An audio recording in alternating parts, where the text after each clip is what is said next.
क्षमा शिवा धात्री स्वाहा स्वधा नमोऽस्तु ते जयत्तं देवी च यशो देवी द्विषोजगी महिषासुरनिर्नाशी भक्तानां सुखदे नमः रूपं देवी जयं देवी यशो देवी द्विषोजगी रक्तबीजपथे देवी चण्डमुण्डविनाशिनी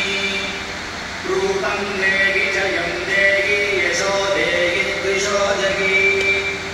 शुम्भस्यैव निशुम्भस्य धूम्राक्षस्य च मर्दिनी रूपं देवी जयं देवी यशो देवी द्विषोजगी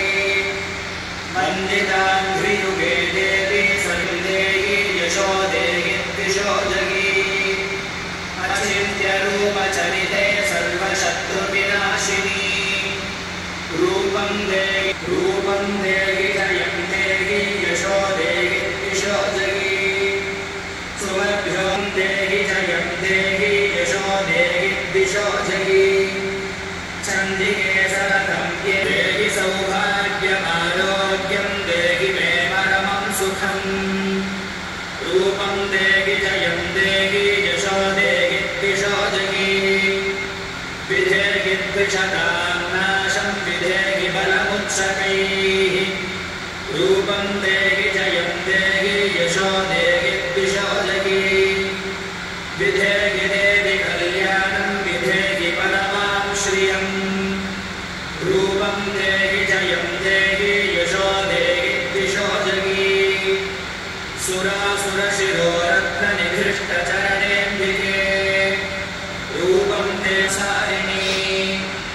तारिणीं दुर्गसंसारसागरस्य कुलोद्भवा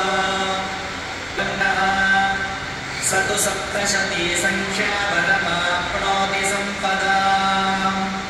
इति देव्यार्गणा स्तोत्रं सम्पूर्णम्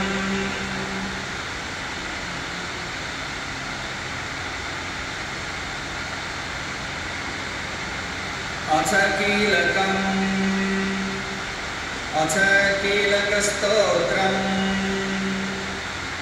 ॐ अस्य श्रीकीलकमन्त्रस्य शिवऋषिः अनुष्टुप्छन्दः श्रीमहासरस्वती देवता श्रीजगदम्बा प्रीत्यर्थं सप्तशती पाठाङ्गत्वेन जपे विनियोगः ॐ नमश्चण्डिकायै मार्कण्डेय उवाच ॐ विशुद्धज्ञानदेहाय त्रिवेदी दिव्यचक्षुषे श्रेयः प्राप्तिनिमित्ताय नमः सोमार्थधारिणे सर्वमेतद्विजानीहि